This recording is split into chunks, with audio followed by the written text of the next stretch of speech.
Welcome to the Wisdom Check by Tabletop to Keyboard. This is going to be our bi-weekly podcast where we discuss things such as Dungeons and Dragons. Actually, I think maybe we need to turn up my mic a little bit, guys. How about some more game? More game. This is the Wisdom Check. This is the intro to end all intros. Talk about Dungeons, Dragons, and Now, I don't think that's proper. This is a family show after all. This is the intro we can use, fellas. It's good, clean fun for everyone. Welcome to the Wisdom Check, where we have wholesome conversations about the dilemmas we face every day. Nah, hold on a second. I got your intro right here. Yeah, that's better. Welcome to the Wisdom Check. Well, I'm right, just wrong. We're gonna have guests on to talk about it. It's gonna be awesome. Because I said so. He is right, he did say so. But is surf music the best music for a podcast about D&D? Fuck yeah. Okay. This just in, nobody can agree on our intro for this podcast. So we're just going to start. Welcome to the Wisdom Check. Roll for initiative. Fuck. A 1. It's like every time. Everyone, welcome to the Wisdom Check. I'm Dustin. With me over there, as always, is Jeff. Hey. Today, situated there in the seat of honor, is Leopold the Just. Hey, everyone. And Welcome to the stream. welcome to the stream, Lee. Heck yeah. We're looking exciting. forward to this one. So, Yeah, this is going to be, I think, a rather educational one for me and Jeff. Like a lot of times we come onto this show with people and we talk kind of on even level with people about game stuff, but I think you're bringing a certain level of expertise in that we just don't have. So this is going to be a rather informative one, I think. So.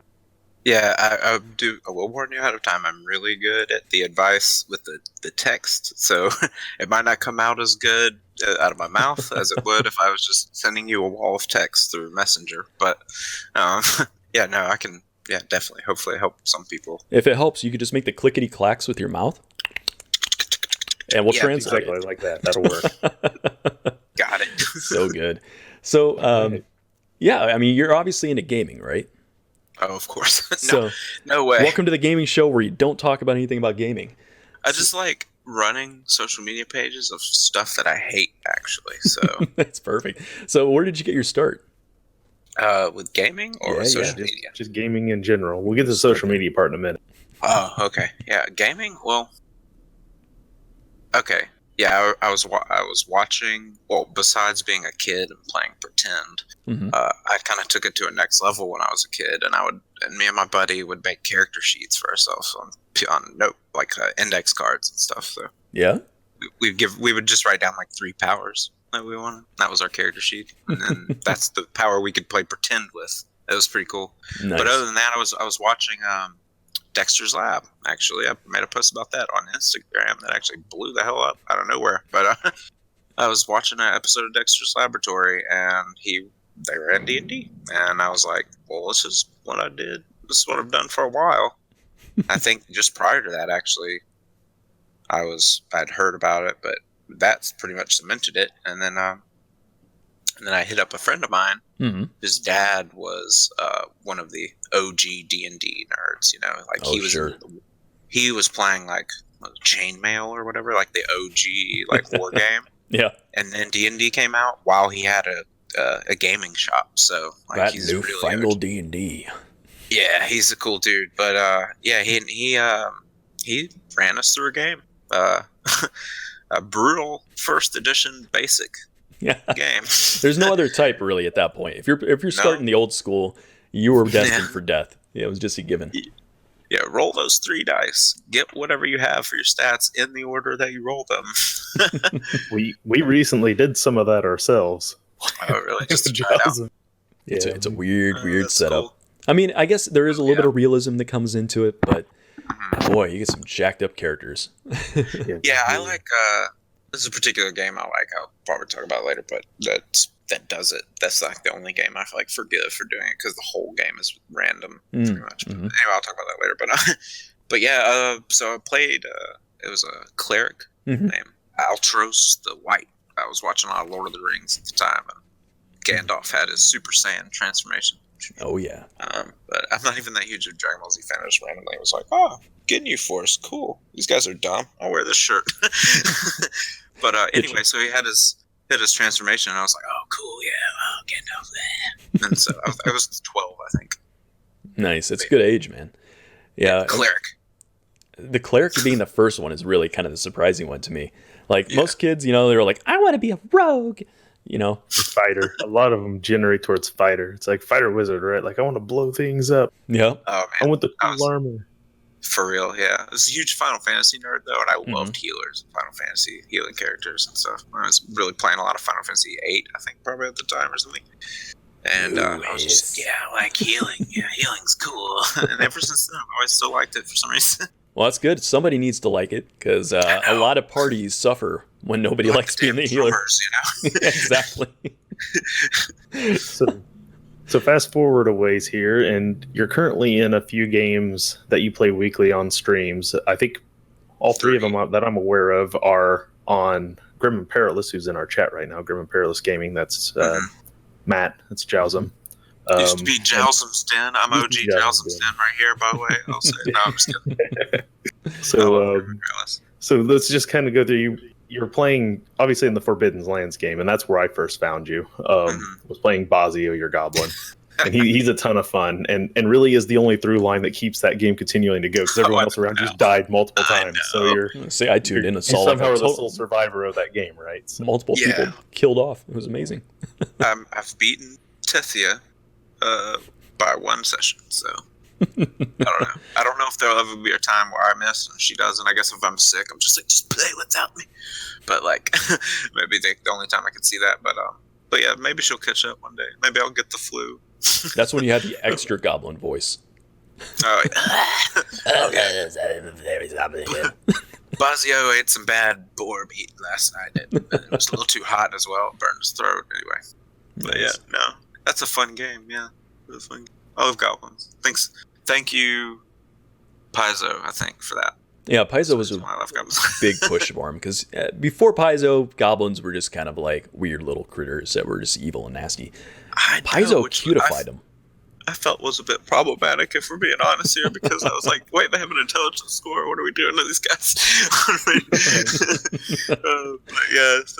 A meme is born. Granted, they're still really terrible on Paizo too. Like some stuff about them is really awful, but I don't know. It's just funny. I'm a recovering edgelord.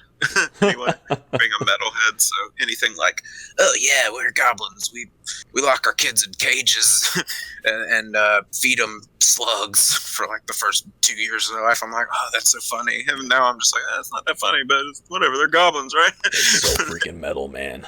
Metal goblins. So good. Oh yeah, they're funny. So, okay, we got ourselves some D&D. We got some old school Final Fantasy games. I still think Final Fantasy 8's a little bit new school, but we'll just slide. But any other games that you really play? Old school. Yeah. It is old school. I did play the ones on Nintendo 3 or whatever. I did play 3 for a little bit. But 3 was so good. I started back on PlayStation. It's not that old. Yeah, you're right. It is pretty new school. Anyway, yeah. What were we saying? Sorry, I caught that. And I was like, no, hold on. It's important. It's important. So, other game systems you like to play or have played?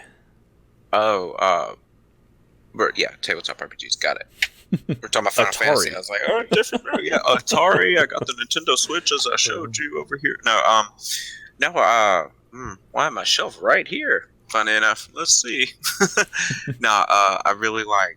The World of Darkness stuff was kind of one of those things that I'll just go in chronological order that I can think of. Like, perfect. I think it was like D&D first, and then it was D&D first edition, actually, funny enough, and then third edition had just come out. And so, yeah, I cut my teeth on the absurd amount of crunchiness and math of that. Oh yeah. So that's why easy RPGs. I'm like, yeah. Right, there's not much to this, but that's cool. but anyway, I think the World of Darkness stuff, because I hung out at a card shop after that. Oh, okay. I played Magic the Gathering because I played that one D&D game when I was 12, and I think like a year or so passed, and I'd gotten into Magic and Pokemon in that time. And The I was gateway. The gateway. And then I was like, I'm just gonna. And somebody was like, "This is like Magic, but with your imagination."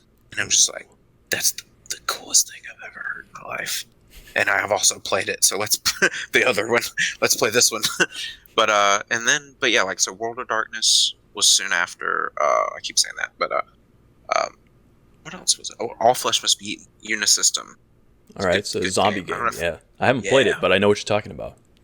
Super easy. I used to be, for the longest time, it was my like, oh, if you're about to put people into an RPG for the first time in their life, because it was at the time everybody loved zombies. Really, now everyone's like, yeah, zombies suck, and I'm still like kind of in the other category. But Zombieland is coming. It's gonna save it. Don't you worry. Yeah, Zombieland is the right genre. Sweet.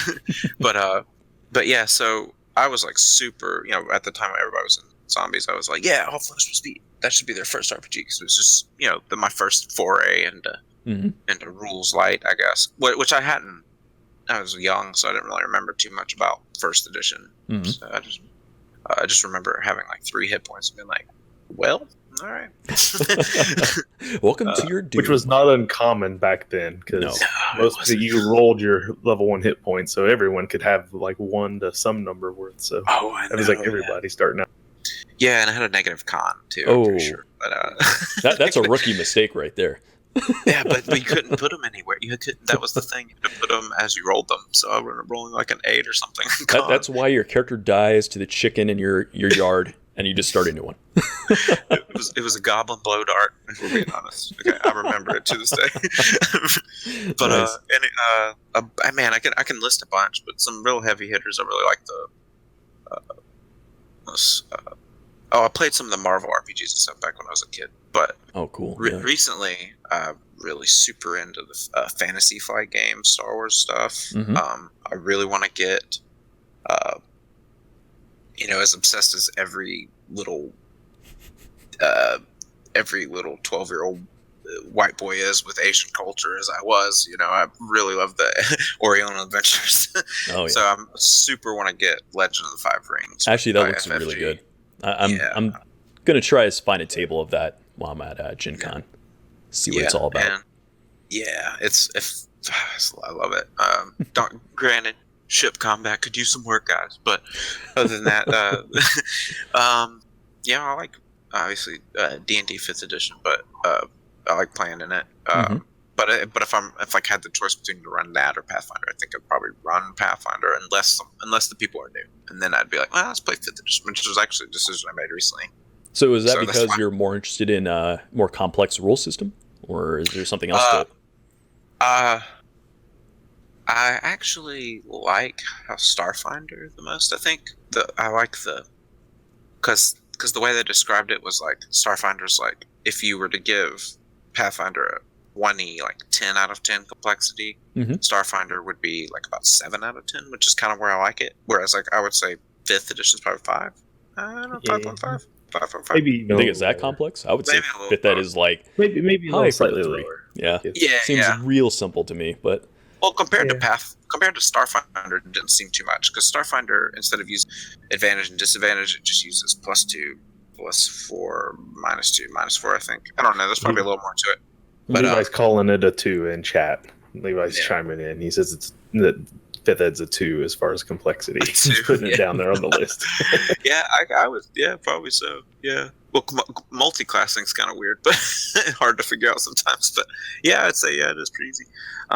But yeah, I kind of like. I don't know. Maybe a 6 or 7 is kind of I think what they said Starfinder was. So that's kind of where I'm at preference wise. Yeah. I feel like Zweihander's kind of a little bit under that. Maybe 5.5. Maybe that's where Zweihander is. So I really like that one. Interesting. Which I just played that for the first time recently. Yeah. We played that for the first time together. That was a hell of a lot of fun. And I don't mean complexity. I mean mix and matchy. Okay. You know what I mean? Kind of like just being able to pick a lot of stuff. That's why I like Pathfinder. I think the most. Personally, if I'm just gonna play it, because I just like being able to like beep beep beep beep. I like spending 5 hours making the character Me sheet. too. I spend a lot of time doing that. Just a lot of fiddly stuff and kind of like coming up with my own flavor of Baskin Robbins, you know. I think the first time I played 5th edition, it was the worst for my GM because he was kind of new to it, and he's also like a Pathfinder guy, so he's like having to unlearn a lot of things and tone down a lot of his original instincts for stuff. And I'm just like, do you know how multi-classing works? And he's like, not really. And I'm just like, well, I'm gonna multi-class, and I end up making like right out of the gate, I'm like, I want to be a barbarian turned paladin because that just sounds cool. Like he was just like raging and raiding some sort of. It was set in a Conan universe. He was raiding a temple of Ishtar, like with an axe. It was very brutally violent, and then he ended up having like a religious experience, became a paladin. So it was. But then, like later on in the campaign, we went into a city that was super oppressed, and I wanted to become like Batman. So I started taking levels in Rogue. I don't know. It was this whole thing. Like I just had levels all over the place, and I realized I was like, 5th edition doesn't like multi-classing that much because I'm really far behind my friends right now. But I did like a lot of damage because if you do it right in 5th edition, as far as the internet told me, and from what I figured out, you can actually do a rage, smite, sneak attack at the same time. And because don't forget your warlock smite. You can. There's like basically 2 you can stack on at the same time. Yeah. We were discussing that at my live game at the game shop last night. It was crazy. I was like, well, this feels a bit like Pathfinder, you guys. I'm rolling a lot of dice here and adding a lot of numbers. What's happening? But you gotta really stress to make that character, seem like an actual person at that point. But yeah, he was just a big goofy thing who basically just like put a mask on and a cape and was just like, and had the rogue in the party teach him how to sneak so he could sneak around delivering justice at night. That was like the whole thing. They just wanted one level. It was so stupid. Oh, so good. Yeah, but it was fun. Yeah. But and just to kind of hurry up a little bit, Mutants and Masterminds, really like that RPG.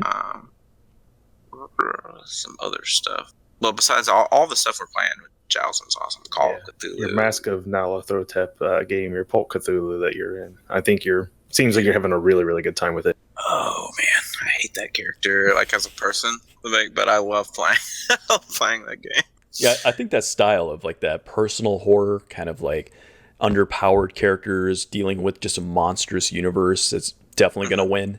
That's got a cool feeling to it. I like that as a change of pace from heroic fantasy. Kind of makes sense with your World of Darkness background now, like why you're doing so well in it too. Like you really kind of grasp the setting.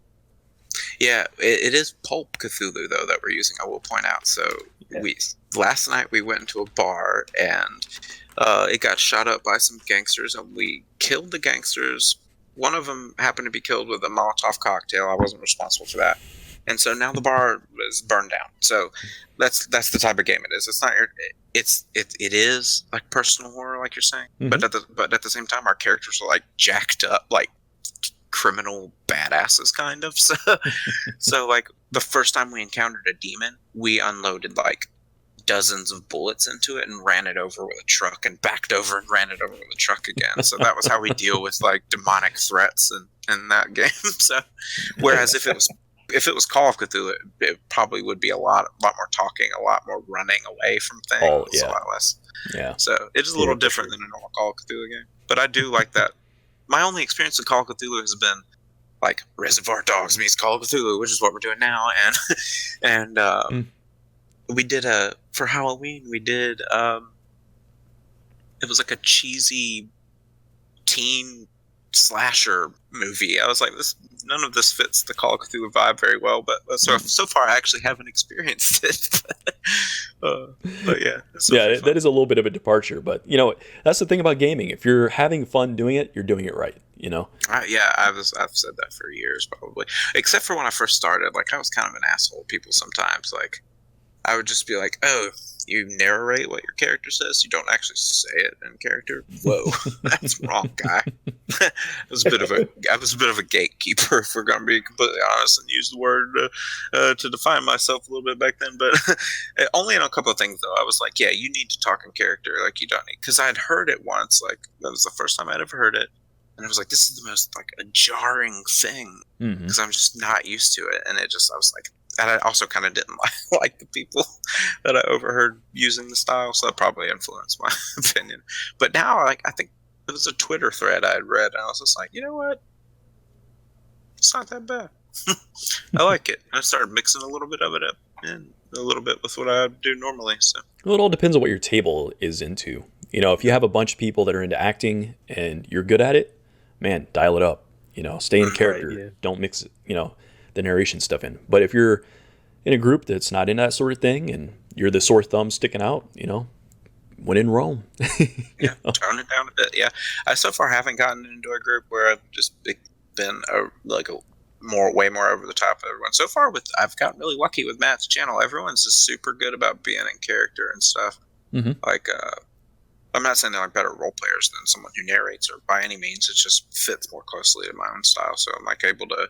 I don't know, just mesh. I've so far just meshed well with like literally everyone that's been on there. I haven't been like, well, this guy's. I think it's the beauty of these sorts of channels, though. People are getting on it are people who have watched it and have a sense of like what the culture is at that table. Yeah. That's something you don't necessarily get in a tabletop experience, right? Like, unless you have an audience that comes around and watches you play, nobody's really going to know how you're structuring your game. And that's very different on this online setup that a lot of us are doing. You don't even get that at like game shops, really. No. Like if you're running a game in one corner, someone else is running a game in another corner, and the only time you're looking at each other is if one group's getting too loud and disrupting you, and you're like, "Keep it down over there." Somebody's dice got chucked across the room, and you have to go retrieve it for them. So yeah, I'm one of those interviewees who wants to ask you a question. Do it. Knock it out. Wait, did either of you ever like regularly game at a like comic book shop at any point in your life, or has it always just been?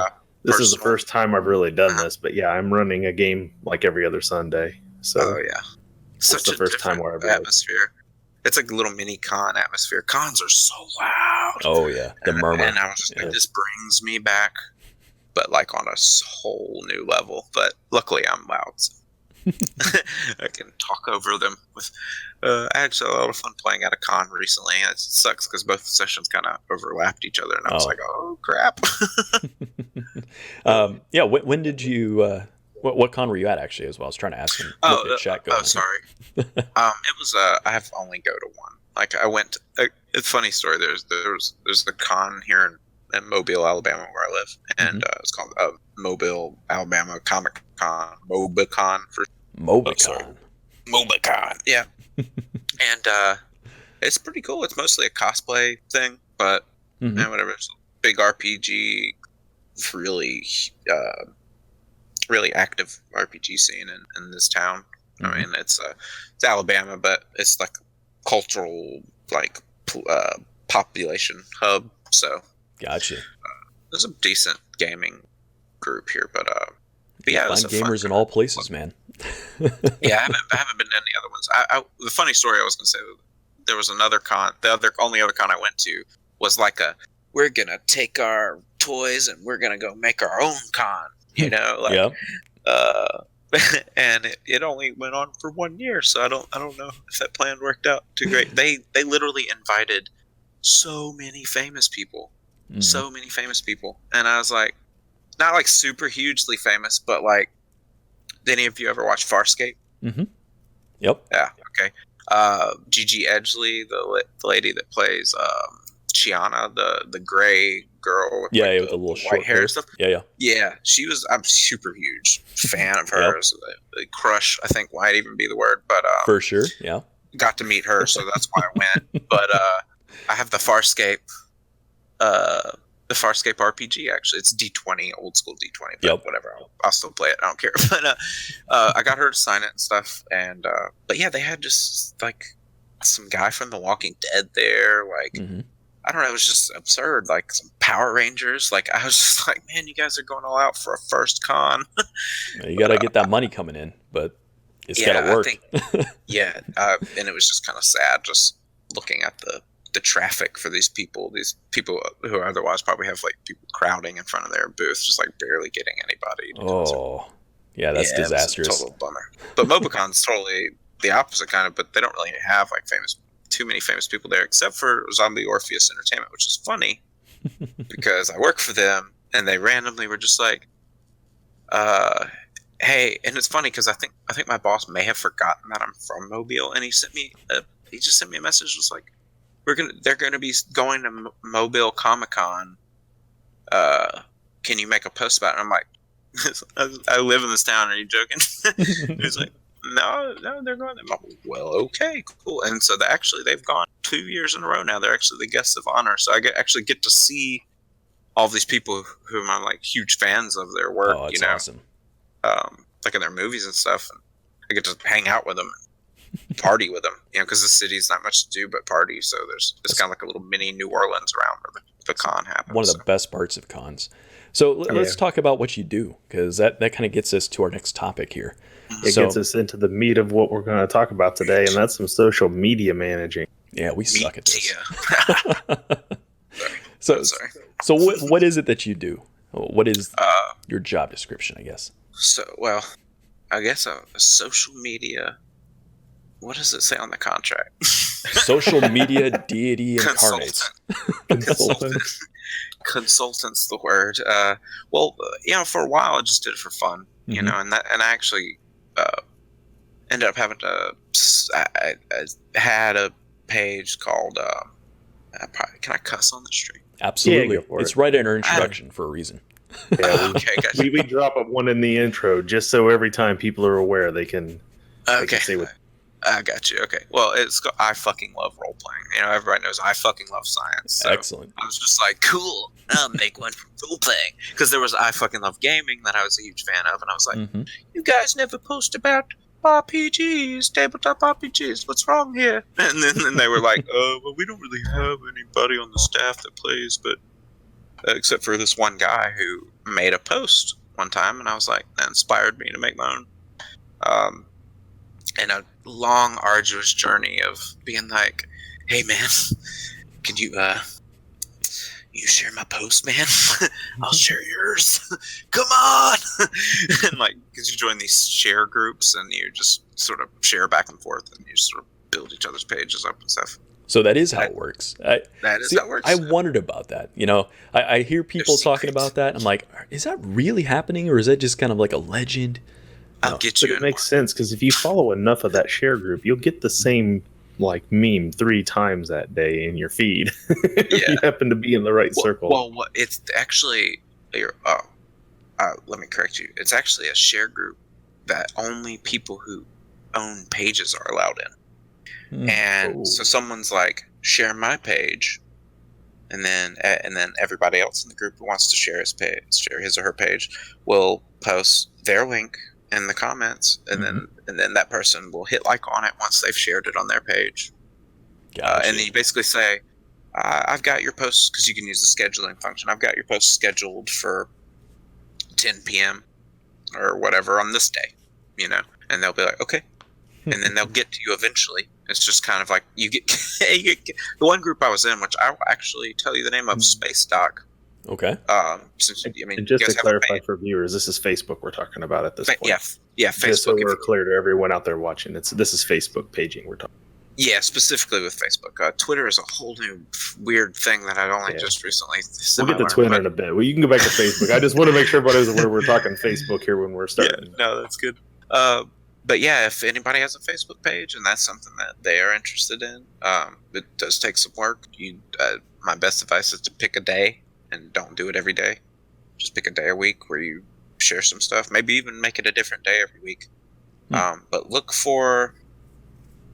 You go into Facebook search function, and you can actually search just for groups, narrow it down just to groups. And it's called Space Doc, one word. Space Doc. Space Doc, yes. You have to have a page to get in there, and they will kick you out. Do not join if you don't have a page, if anyone's watching this, because then don't be like, well, that Leopold guy gave me the name. But yeah, just go there if you have a page, because a nerdy page, specifically.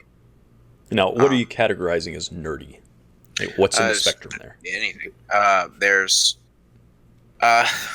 some like sexy anime chick pages, and then there's some Transformers pages, and then there's some RPG video game pages. There's anything. Just kind of all sorts of things. I started with sexy anime just to give you kind of the other end, just of the book end of it, the book ends first. So what you're saying is when you get in there, you may find everything ranging from D&D pages all the way to sexy anime pages, all in this one group or whatever. Yeah, but there's no 18 plus stuff on Facebook, so don't worry about that. But yeah, it's basically just like almost like a little secret club. Everybody's like, let's boost each other up. And it's not for free.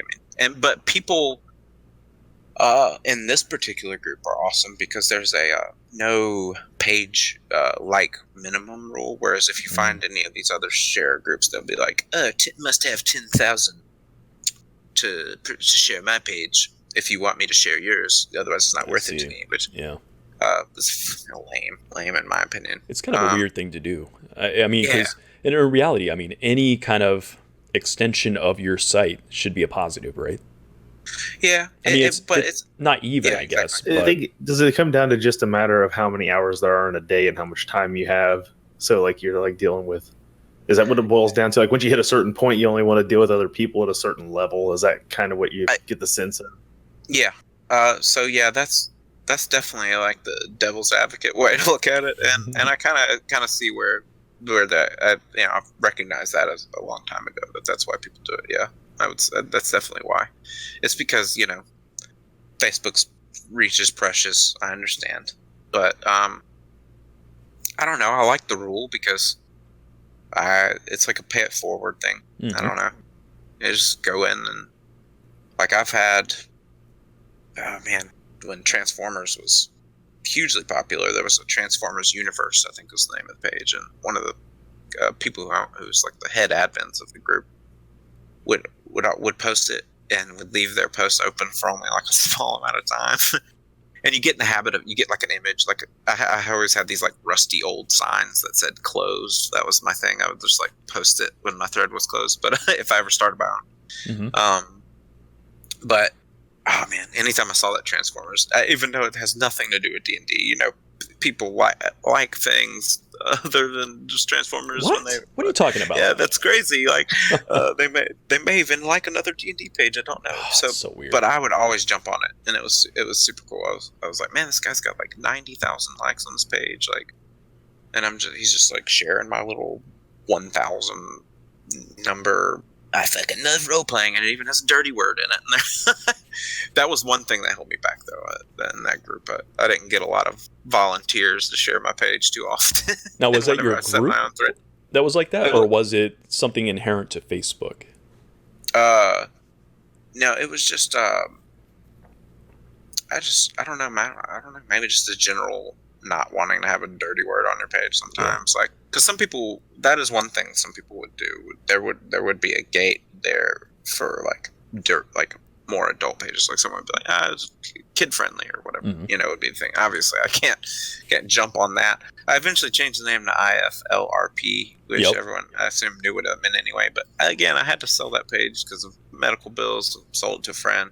He sold it to who knows, some spam company. You don't have to give us an exact number, but at that point, what do you sell a page for? At that point, what does one run when you decide you want to ditch it? Because you're talking about paying medical bills with this thing. Like, it was I work in the medical field. Bill. I have a good idea what medical bills look like. So, it was way less. It was it was an act of desperation. Let's put it this way. This is a good example. This is a good time for me to say it. If anyone has a page and someone messages you telling you that they're going to offer you multiple thousands of dollars, they're lying. They are completely full of shit. Maybe 8 years ago, that would have been the truth. But the way every year Facebook releases a new package of regulations that kind of limits reach even further. I mean, there are loopholes. Obviously, I've kind of built up a network around using those loopholes. But yeah, like, don't do it. It's a scam. It's a scam. I managed to find someone to do it legitimately, and I have no problem telling you the number.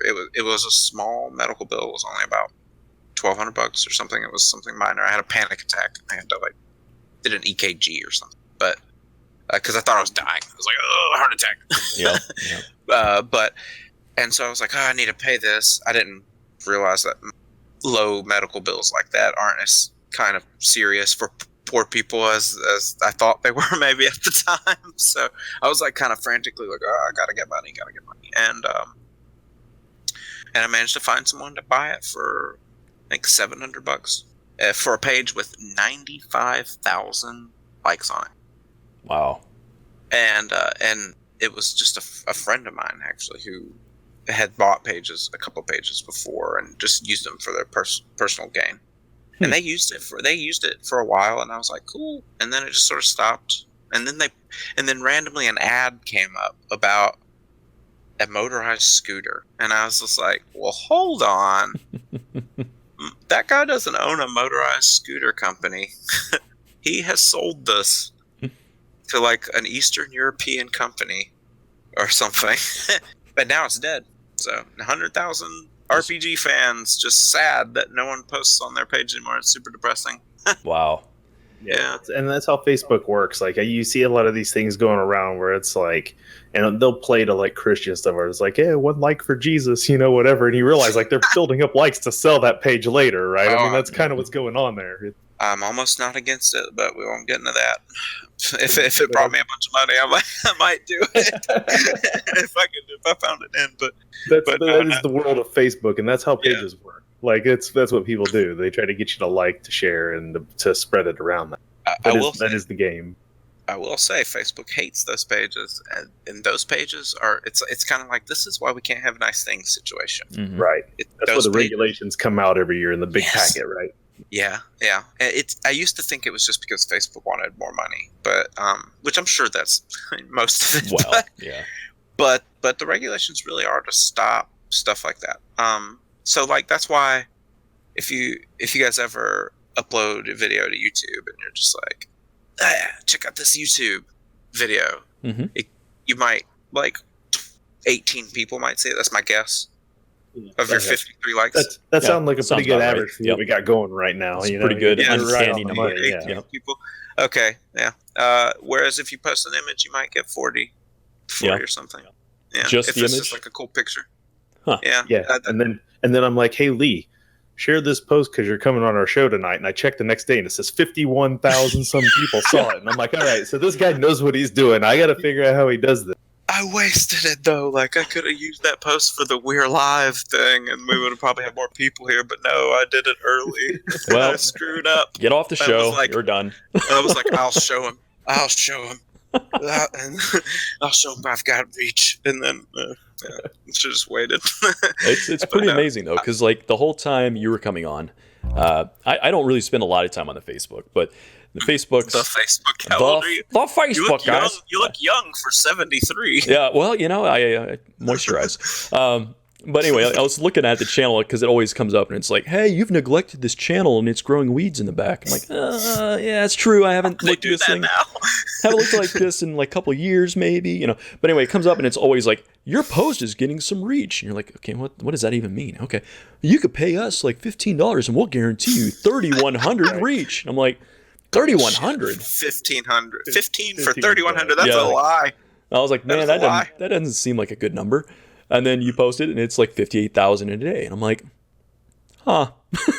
Yeah, that's why my boss is like, I'm not gonna at ZOE specifically. Well, I could say Fantasy Grounds too. They both have the same opinion about it. They're like, we're not gonna boost posts. No, it's terrible.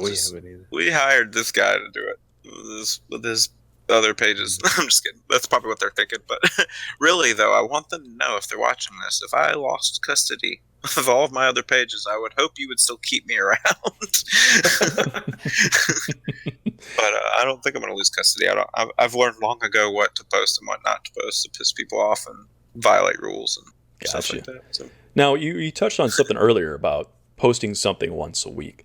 Now, I know on YouTube, it's consistency is king. And that's where I get Right. myself in trouble on my own channel. Like I take breaks and people are like, "Oh my God, is he dead?" And then I lose, traffic. But They can't tune in every week. man. They don't tune in anymore. There's a lot what happens in yeah, these other tours. Like even with Twitch, like if we're not here every week, somebody will be like, "Oh, they must have canceled the show. It's never happening again." Yeah, as far as the reach goes, I mean,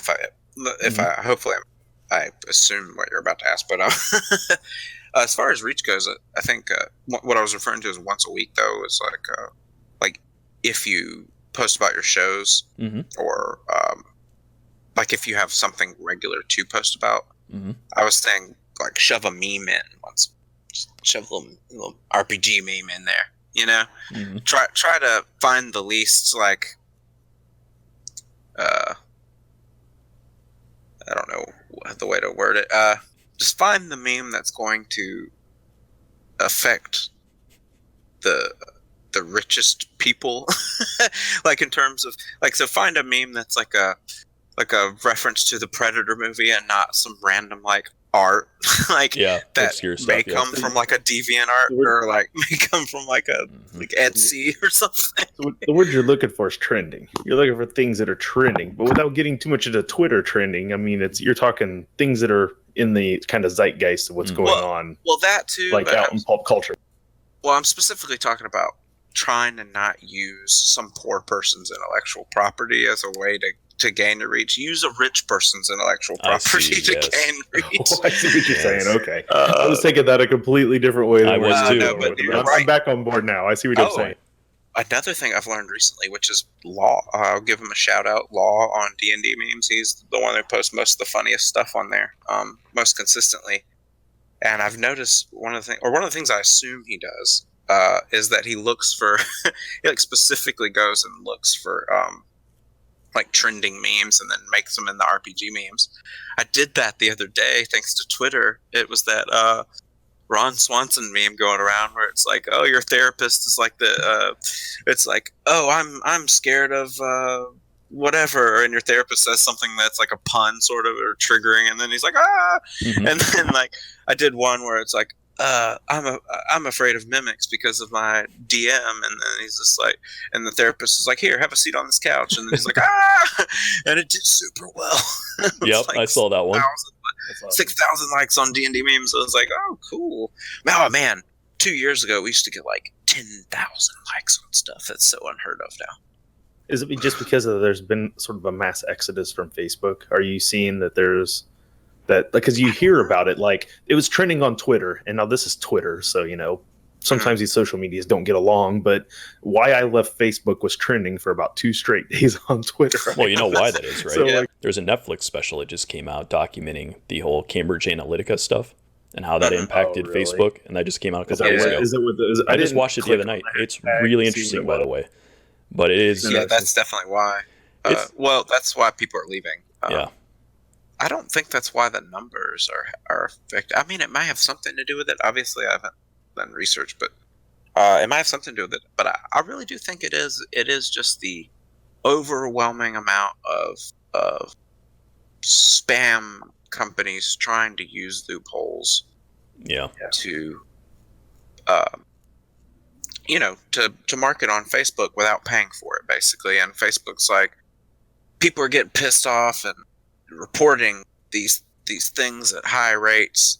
We're gonna screw over all external links, and we've gotten where we're kind of doing our own thing on D&D memes now, like a lot of us. Megan, she's cool, super cool. She's got which if you like homebrew, we check sure out. do. Oh, we do. We Check out. homebrew.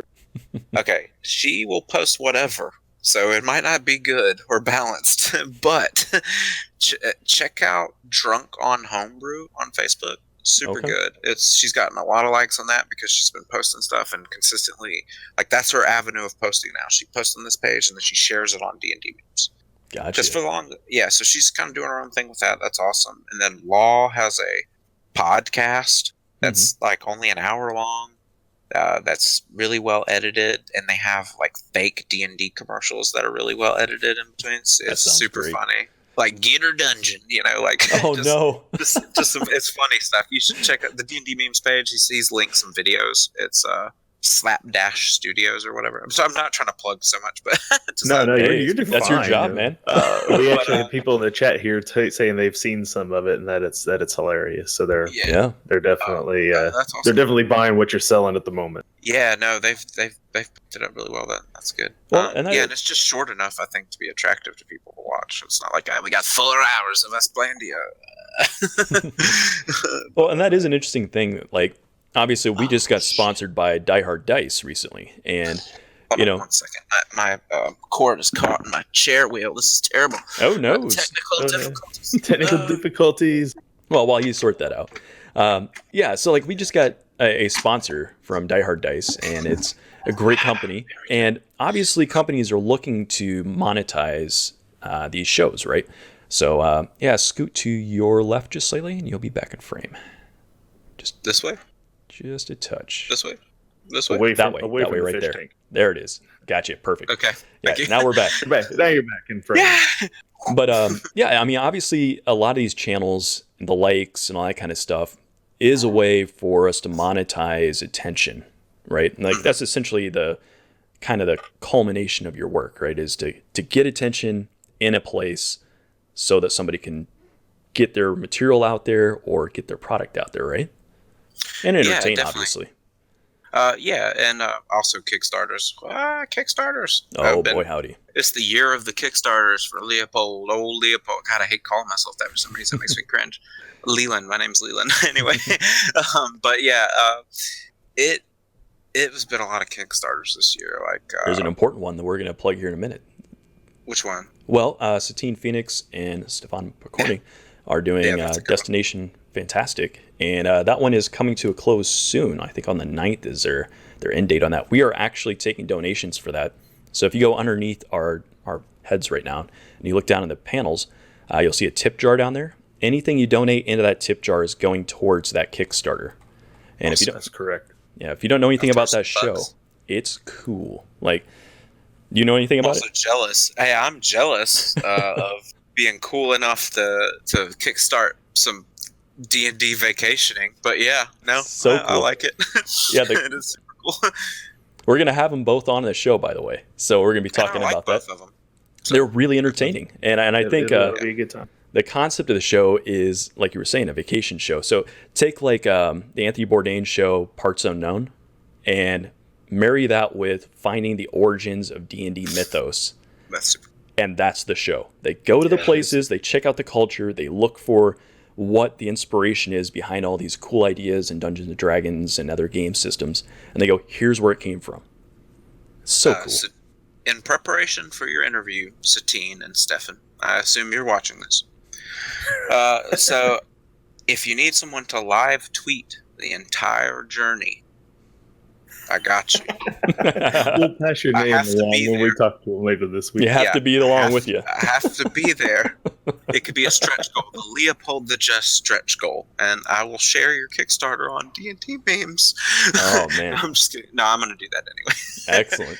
I'm going to do that anyway. I'm going to wait until it's kind of like crunch time. Mhm. I'm gonna They're do it rolling when in it's there. Best.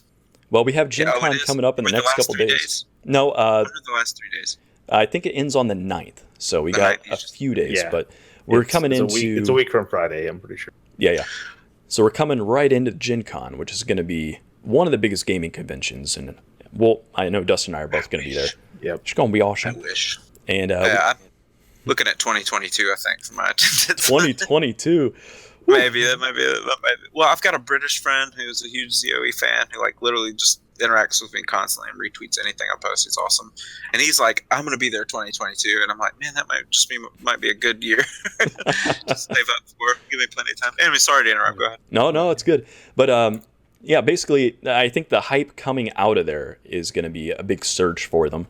And, I have assumed that there's going to be attention kind of pushed on there. So hopefully that'll get them over the hump and get them to it. There is also a at booth 100 where Zombie Orpheus is. Mm-hmm.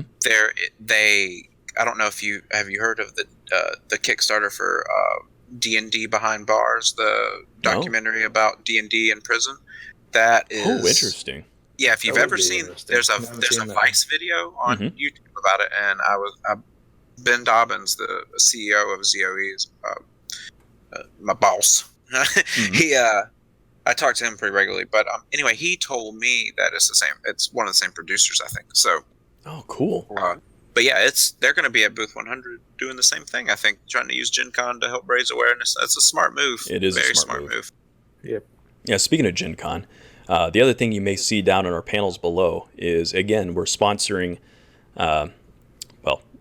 we're sponsoring a giveaway. Yeah, I'm trying to think how to speak here. Blah, blah, blah. Looking at the stream is You need me confusing. to take this one, Jeff? Yeah, go ahead and take it off my hands. I keep looking at the stream right, health and I'm freaking so- myself out. Down You're the doing a great panels, job. you will see a magnificent piece of art by David Pancake, who is an artist who has a booth number 469 at Gen Con, where you will have the opportunity to, for free, enter into a drawing to win that piece of art. And that is a dragon sculpt out there that is named Shard. It'll be signed and numbered by the artist. So It's a limited run, by the way. it is a limited run, so you will see it down there, the TT2KB Gen Con giveaway. So you go to the booth, you tell them TT2KB sent you, it'll get you all registered to potentially win that thing and be able to take it home with you. So I think the drawing was going to be on Saturday, or do we? I know we're going to announce it on the show. Yeah, so the following Saturday, month. 3 p.m. Is when the artist, David, is going to be closing the entries. And at that point, he's basically setting up, like, if you're there at the booth at that time and your name gets drawn, you could just pick it up and take it with you. And that way there's no shipping issue. But if for some reason, Gen Con, you're playing a game, you're elsewhere, and you miss the announcement, come to our show on Monday night following, which will be, what is that, the 5th, I think it is? It is the 5th. And we'll announce it at some point in the middle of that. So And we'll get Levi that was shipped to nice you. enough to provide a link to David Pancake's stuff there. So Yeah, really cool art. definitely check that out at some point. It's really good stuff. So Now, we did have some chat in here talking about requests for us to live stream the con. We've been thinking about whether or not that's viable. I might be able to take my laptop. I don't know. I don't know. We'll see. My suspicion is the internet signal is going to be absolutely garbage there, being inside of the Lucas Stadium. D&D memes at least uploads clips to their Facebook page of them sort of live streaming or whatever they live stream to Facebook. I can record video and then post it into places. So we'll definitely, if you're following us on Twitter, if you're following us on our other social media, since that is what we're talking about tonight to a degree, you'll definitely be able to keep up with a lot of the stuff going on. We'll definitely be posting, during our time while we're there. Yeah, we're going to be checking out some games. Hopefully, we're going to be checking out some other people here too. And I'd like to meet some of you guys that have come into our chat and do these other shows. Obviously we've seen some of you guys here in shows, and it's been awesome. Great guests. But it'd be really cool just run into you guys, play a game with you. Yeah. Do all that kind of cool stuff. Stop at booth 100 if you think about it. It's obviously easy to remember. 100. Zombie Orpheus booth. Simple. Yeah, if you've ever seen Gamers Darkness Rising or Journey Quest or any stuff. Oh yeah, Darkness Rising was definitely. great. Yeah, those folks, go tell them that, hey, Lee was on our show on Monday, and they'll be like, oh, cool, and yeah, they'll be super chill with you. No, they're awesome, and that's where the D&D Behind Bars people are raising money at too. So Yeah, we'll definitely have to check that out, because that sounds like a really interesting thing. Because oh my god, that Vice documentary is so engaging. Yeah. I wish it was longer. I'd watch.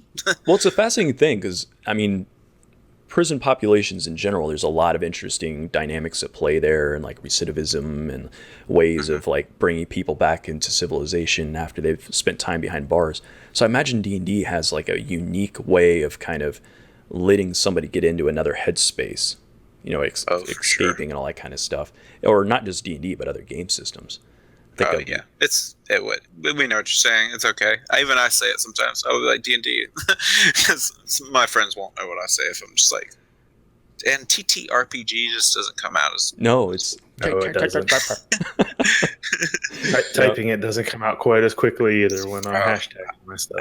My fingers have memorized it all too well because I try my very best to only say GM and TTRPG for the Keep it longest nice time. and generalized. Yeah. Yeah, I try to. Yeah. It's hard to get out of that habit. Yeah, it really is. But yeah, as far as I know, that's not the topic. But yeah, as far as D&D in prison goes, education too, because like honestly,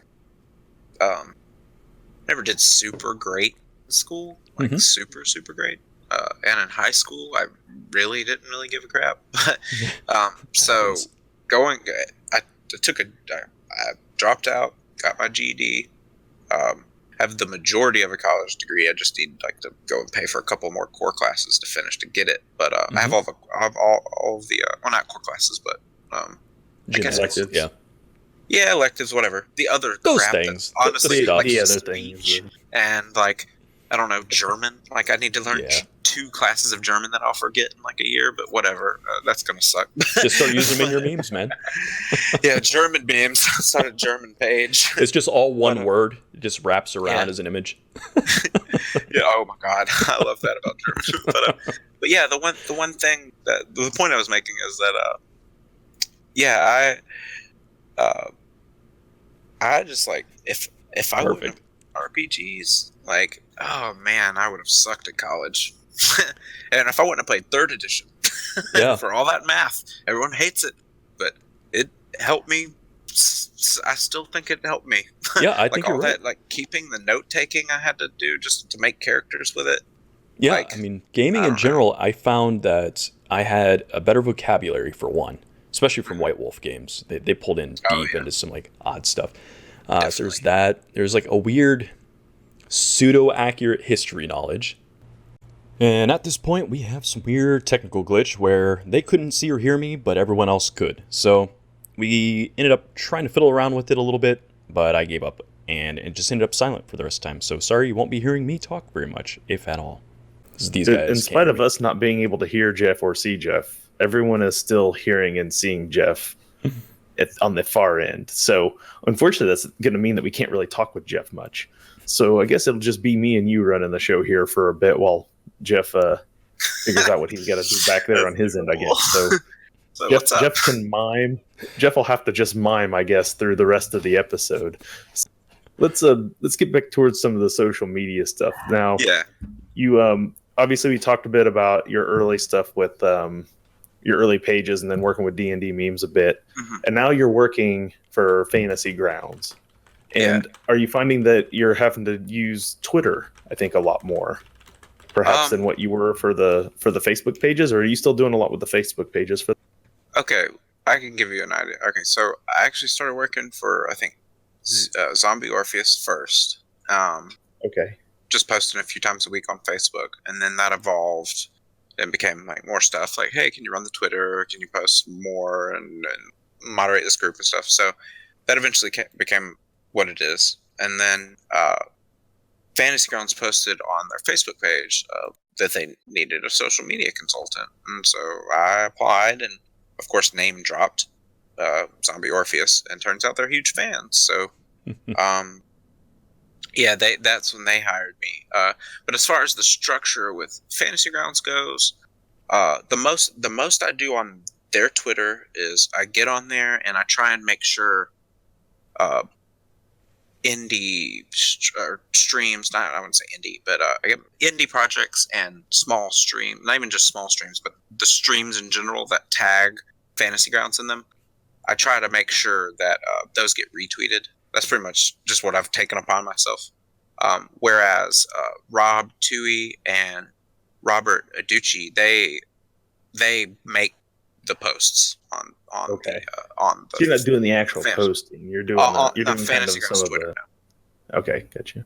Fantasy Grounds is an easy gig. Don't hear that, Doug. But it's an easy gig. We'll edit that out and post. Just like we'll edit Jeff back in right here. And Okay, excellent. We'll edit that out. Yeah. No problem. It's only the people watching live that'll hear that for sure. Okay, good. Yeah, they're emailing Doug right now. Or anyone who clicks on the link when I post this thing out after the fact. Oh, I know. But no, it's an easy gig simply because we have a whole team, and it's not just me. It's not just you, so that's always nice. Yeah, so we delegate, and I post 6 days a week on Facebook because that's one thing I was going to say earlier. The bigger the time gap you can get, the better. Like, so if you only have a thing to post, or maybe if you only have 2 things to post that day, do them 12 hours apart. Yeah. You know, even if unless it's at a super weird time for you, you think, but Is it just because of travel time? Like the time it takes for like a post to travel to that many different people? Like you don't want to put them back to back too close? Is that like the theory behind that? Yeah, basically imagine you're stacking pancakes. This is actually a good metaphor, or whatever the word is. I don't know. Imagine you're stacking pancakes and your friend's squirting syrup on top of them. And every time you stack a pancake, the pancake on the bottom stops getting syrup squirted on it and then goes to the next one. That's how Facebook reach works with posts. Okay. So like the syrup stops hitting the pancake, the post stops getting reach whenever the next one comes up, or stops getting as much reach whenever the next one comes up above it. And if you post it too close, it's really stops getting some reach. I think the good rule of thumb is sorry, I hate myself. Is 2 hour time gaps, but really it really ultimately is the biggest time gap you can get.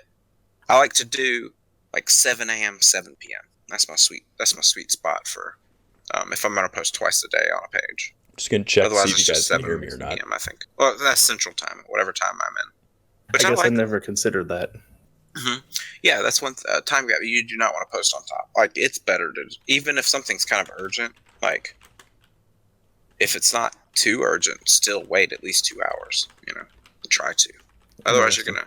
Yeah, because like if your page will get better overall reach if you keep sort of following these standards, these rules of thumb or whatever rule of thumbs, because Facebook will be like, well, they're a page in which people engage in, So like if you look at, I'm not trying to be braggadocious or anything, but if you look at my personal Leopold the Just page, it's got like 8,000 people on it, or close to 8,000.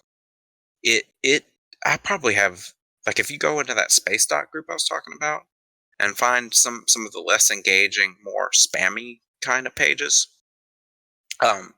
their reach might not be much better than yours, which is sad. They might have like I've seen some 7 or 8,000 member pages have like the same reach as maybe like a 50 something like page, like Really? that just started out. Yeah, because it eventually just gets so bad. Like Facebook, it used to have this. I think it's engagement is the word.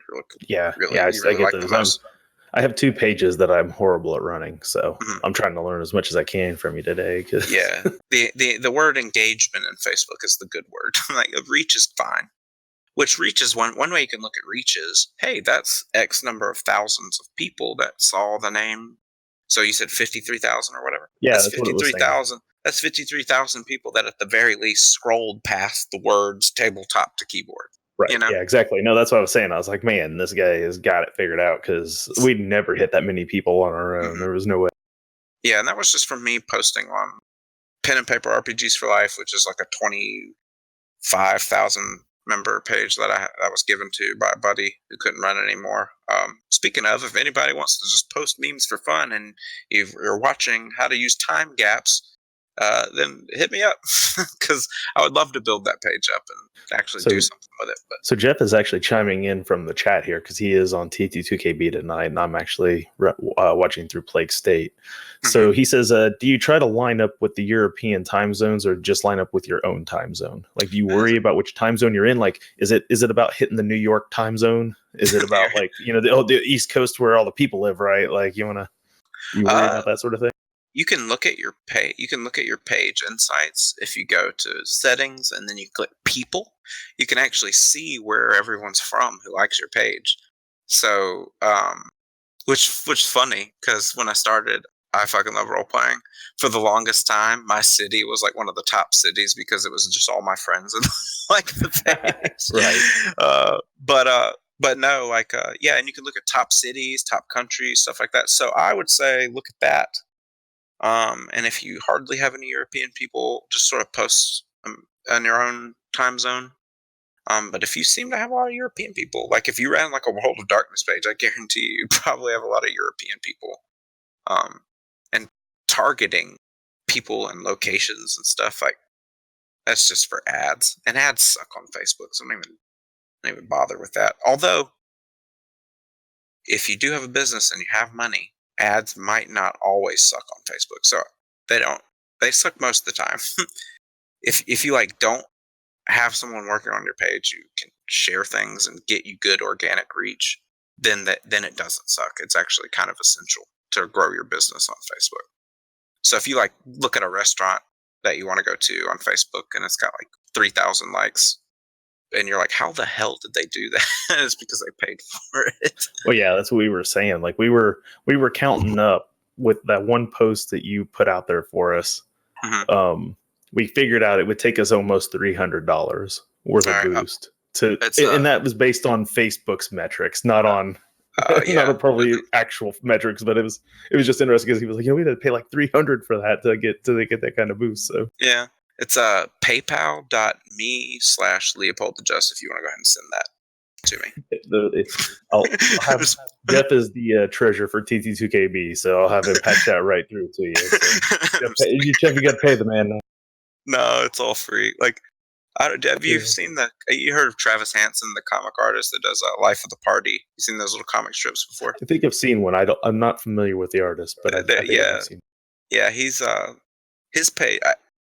His page on Facebook, when I first saw him, he had like 400 likes or something, and then now he's got like 20,000 likes because I'm just like, I share like almost every one of his comic strips that make me get a belly laugh. I'm like, I'm gonna share that. And so he's just been hanging out underneath my wing for a while, just getting shares. Yeah, if I find there are a couple of pages that if I really like them, I'm feeling lazy, by all means, I'm gonna share their stuff. And it might only even be 30% me trying to uplift the community at that point. I might really just be lazy and feel like I need to put some content out, But it helps people, so that's cool. See, I'm horrible at Facebook. I've been working more through Twitter because I find that I understand Twitter slightly better when it comes to growing a community around Twitter. I understand hashtags. I understand how to make those kind of things work. I have a sister who is actually a media consultant as well. She has her own media consulting business down in Nashville. And cool. What I noticed, I started watching what she does, just as a figuring out how to work Twitter sort of thing. And teach me some stuff then, because I'm still learning it. What she does, and I consider it almost like cheating, but apparently this is like a thing. She'll just take a hashtag that's trending and just use it, even if it ain't what it's technically about. It's just like, whatever, throw it in there. It just puts it in front of people. Like, it just gets it right out there in front of them. So I was just watching. I was like, oh, that's really funny, but that has nothing to do with that one hashtag. There it is. Like, RPG Twitter is all about following people back and telling them that their project's awesome and retweeting some stuff there sometimes. I think probably 6 months I've gotten up to 600 something followers on Twitter just from, I have help, obviously. I can be like, well, let me get on ZOE's Twitter or Fantasy Grounds Twitter and retweet some cool meme I made. But I kind of do have that, so I'm not gonna lie. It's not all just me being engaging. But yeah, Twitter is hard for me because for years I was able to just be like, well, hey, I'm gonna post this meme and I'm gonna read the comments I like, and if I don't like the comment, I'm just gonna scroll past it and try not to let it bother me. If it's like someone being rude or someone hating on. It's hard being a Pathfinder fan in this climate. I'm just kidding. Hey, new Pathfinder's coming out. You can find some new life soon, bro. Yeah, exactly. But no, I'm just kidding. Trust me, there are a lot of really bad Pathfinder fans who like 50 dishes for turds. I'm just like, whoa, man, you need to back off here.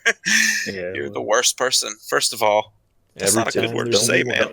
Don't be mad that they put out an edition that's helped like an entire renaissance worth of gamers come into the community. Oh, I know. Like, it's really the one thing that Fifth Ed has done really well is it really has like opened the doors for way more people than any of the other games I've ever seen have managed to do. So and if you're a heavy mechanics person, I get the arguments against Fifth Ed. I do, but it is you can't knock it for what it is. Like, yeah, for sure. And it's even not even so much the mechanics for me. It's the mix and matchy nature of making a good character. I think really which I'm glad they enhanced that a bit from from the core material. So added in 5th edition, they've added all these extra archetypes and Just a little bit. stuff. Sure. Which is cool. They'll keep filling it out. It'll eventually get there. Yeah, and it'll eventually become nice and mix and matchy for me too. But we've done pretty well with our Twitter. I took it over a lot of our social media stuff for TT2KB like last September-ish when we first really started streaming, and they brought me in and I took over it, and we just crossed 500 followers like 2 weeks ago maybe. So it's it's been a slow grow, but we're starting to pick up some steam, and we're starting to get people. I got a fair number of extra follows this week actually after you retweeted a few things. Nice. That's good. Started seeing people coming in and following that. I'm not sure where I picked them up from, so I'm pretty sure it was from some of your work. But oh yeah, but it was nice. I was like, oh yeah, this is great. Like we're seeing we're getting some traction here on things, and I didn't have to really work for some of this, so that's. I apologize. Constance has to walk by me to go to the restroom, which is over here. So oh, that's fine. Go ahead. We're just getting a nice close up of your eye. Hi, Constance. But anyway, yeah. Anytime really. I mean, you guys are having me on here, which is super. So just hit me up whenever. Like whenever you want something posted, I'm always down. Just quick test. Especially with the Kickstarter. Like I said, I think I'm gonna wait until the last 3 days of that Destination Fantastic Kickstarter to share it, because those are like the super crucial days, and I think that'll make the most impact on if I share it on D&D memes. So we got a question coming in from the chat here. Bislab has asked. He says, "Weird question, but I'm wondering if you're not trying to monetize yourself, why seek social media attention?" I have an answer, but I'd like to hear yours first. Well, the reason why I did it for a while at first was because of self-gratification. I like looking at people like things that I, like jokes that I made or whatever. I like, if I know that sounds sad, but I like getting attention, I guess. I don't know. Why do people act in movies? I think pretty much every actor will tell you that they like attention. It's kind of the same way with, I guess, a meme page, sort of. But with monetization, for the longest time, I fell for that whole like, we will give you $5,000 for your Facebook page. Hold on one second. We will give you $5,000 for your Facebook page. All the spam messages I was telling everyone to avoid because they're actual spam. So for the longest time when I was doing IFLRP, I thought I was building a page that I could sell later for like many thousands of dollars. So I kept doing it for that main reason. Really. I don't know. I guess just attention really is the only thing I can think of, because at this point I really only do it for money. Like I don't, aside from my personal page, Leopold the Just or whatever. Like to me, that's that. If I keep boosting that, that's more opportunities to make money. So I guess it is really about money at this point. Because I don't want to. I don't know. I don't like having a job where I have to like go somewhere and have a boss who like is there. I like just being able to talk to my boss through email. That's kind of mess, I suppose. Yeah, and I did that for years on night shift. I still had to go there, but I didn't work the same shift as my boss, so it was all email for many years. So I kind of get a feeling for what you mean. Yeah, so I'm like on the cusp right now where I make enough to where I can see it's gonna keep growing. Like if I had just had one job and I'd only made a few hundred, I would totally go and get a full-time job and then just use the like ZOE money as extra money or something. But sure. I'm at the point now, which actually even just like I said, I was telling you earlier before the stream started, I got another month-long contract. I didn't sign anything, but we're friends. But to run Rob Toohey's Facebook page, I'm going to do it for the next month. If he likes it, it's going to be a regular thing. That's a third job basically that I just literally just got today. So yeah, I mean, at this point like I said, I'm kind of at the stage to where I can sort of see it becoming more and more viable. It's just a slow process. Just glad I have you know support from the side with my girlfriend and stuff, and she has a good job, and so I'm glad I got that support to kind of help me keep letting this thing grow. And if it all just sort of falls under, whatever, Yeah. I plan on going back to school anyway. I'll just go be an archaeologist like I planned on this whole damn time. Well, once those kinds of things fall through, you're like, well, back to the original plan, Back right? to literally digging holes. Back to digging holes. So to kind of address, I think where Bislap was going here, he's put up some additional comments while you were maybe answering his first one here. He's like, so if you're not trying to monetize, why would you do this? And I know, like, for our group, we decided to start trying to gain audience and things like that, not because we weren't even sure if we'd ever hit like affiliate or get to a point people could give us money. So for us, it was more like we wanted to do this because we just thought it would be fun to do. And if people started watching and we had people who enjoyed it, like we thought we enjoy this, maybe other people enjoy it. So we just kind of got out there and just kind of started doing it. Like, that's why our Everstorm game continues to remain mostly non-monetized. Like, you can't give dice to us. You can't, pay for us to re-roll, good or bad or other. Like, we even revisited that conversation recently, and we still decided, like, we want to keep that game as, like, pure as it can be. Just a role play experience. And, for me, I'm a social guy. Like, I do a lot of what I do because I like meeting people, making friends, and those sorts of things. And that's all the reward I need out of the whole deal. I don't necessarily need too much more than that. So, yeah, I love that too. Of course, I answered it poorly on stream. But so then he was asking, like, so at what point does it become more work and your hobby is no longer hobby and all the joy gets sucked out of it? And I know we look for that a lot too, because, like, I know Clint, he puts a lot of time and work into these overlays, everything else. I'm always like, no, Clint, if it's getting to be too much or anything, man, just let us know. Like, we'll stop. Like, we don't need to go any further, right? So, but do you feel like that's a point for you where you're doing this all the time and you start to feel like it becomes more work? During Kickstarters, it does, except for the Fantasy Grounds Unity Kickstarter, which was a piece of absolute delicious cake because it just was like on its own. I didn't really even do anything except for make sure posts popped up consistently about it. But most of the reach came in through just people being like, well, Unity's finally here after we've been waiting for 5 or 6 years. So, right. Or however long, could have been even longer. But yeah, so that was easy. But with ZOE, it's a I want to say a small audience. The audience is decently sized. But the core of it, the ones willing to kickstart it, or is smaller, obviously, than the ones who watch it on YouTube. I think it's the case with about everything, though. Like, yeah, for sure. There's a lot of people that are willing to, like, tune in, but, like, even if, like, we have 170 some followers, but we've only got about 12 subs. Yeah. Like, the amount of people willing to actually start paying you on the regular is always going to be a much smaller number than your actual followers. Yeah, no, for sure. And they've got a decent Patreon, which we're about to rework and get to advertise that. But with their Kickstarter, with Fantasy Grounds again, but Journey Quest Season 4, $430,000 was the goal. The first 2 days, it reached $200,000 or something, $170,000 or something. So it was like, whoa, we got this, and then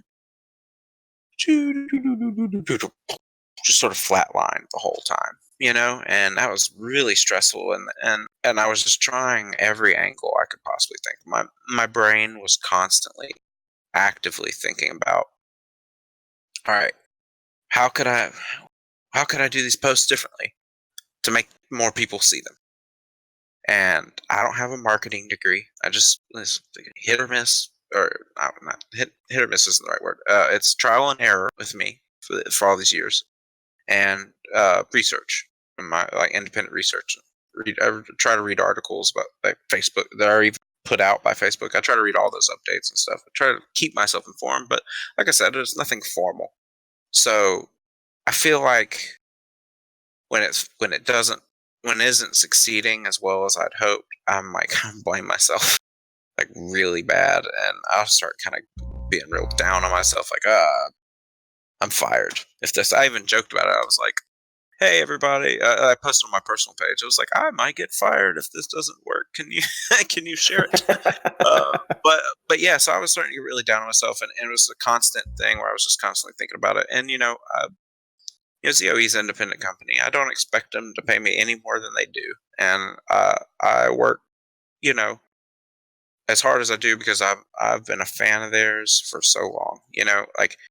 I told you when I started D&D, but I think when I about like 16 or 17, I took a break for like 3 or 4 years with RPGs. I was like, just not really into it. It wasn't that I wasn't into it. It's like I just couldn't find anybody to play. It was all this stuff. Yeah. And then I watched Darkness Rising and was just like, oh my God, I have to do this. This is too amazing. Like, I cannot. So they're the reason why I started playing RPGs again. Like, I've given up on them. I was just going to play video games, just play MMOs and stuff, But yeah, so, I know it's cheesy, but I'm a little thankful for them. So I work as hard as I do for them because I'm a huge fan of it, which is, I truthfully can't necessarily say the same thing about Fantasy Grounds, but I'm starting to come to really like Fantasy Grounds. And when Unity finally is given to me, I plan to get really good with it and use it a lot too. But it's obviously software versus movies and series and stuff. It's like something, it just touches you obviously on a different level. Art versus like something that helps you versus make a tool, right? Yeah, tool. Yeah. So yeah, I really with ZOE, then some of their Kickstarters, to answer your question long-windedly, it does actually get sometimes not as worth it. But that's you were what plugging Journey Quest recently too, and you were putting in the man hours on that one. I mean, you were all over the place with that, from what I could see. So I mean, you were definitely putting in the time. Mm-hmm. Yeah, and that was one of the things. It started to get to where it wasn't worth it to me. But then those last 3 fateful days, it blew up, and we got I think 454,000 out of 430,000. I'm no Kickstarter expert, but they say that that's how Kickstarter works. The push at the last like 3 to 4 days is you can make most of your money in the last few days. Like, a lot of people will sit on their money and wait and see if it happens without them donating. And then when it gets down to the nitty gritty, if they really want it to happen, then the money starts to show up in the last few days because they really want to make sure it happens. So yeah, I hear that's the way that it works sometimes. But yeah, and there was a couple of different things weighing on my mind too. It's like Facebook's gotten worse since JQ3. That was the last time they raised $400-something thousand was JQ3. And I didn't even work for them then. I actually just worked on D&D memes, and I had iFuck in the role playing, and I wanted JQ3 to happen, so I just shared like 2 or 3 times a week on my IFLRP page. And the last few days, I didn't even work on D&D memes actually. I contacted them and was like, "Can you share this show, please?" And they were like, "Oh yeah, we like that show too." And then they shared it, and it kind of helped. It was during that whole 3-day like blow up of money, so it helped kind of put them over the edge. Just that one last because my page was 100,000, theirs was about 350 or 400,000 at the time, and their reach was, I'm not bragging, but it was only about twice as good as my page, even though they had 3. Yeah, okay, let's just go ahead and say that. But anyway, so they ended up sharing it, and but we both got credit during like a Gamers Live event at Gen Con, funny enough. Very cool. That's super cool. But yeah, and so I was like, Facebook's gotten worse. Like, this is gonna suck. You remember the EU regulations and stuff?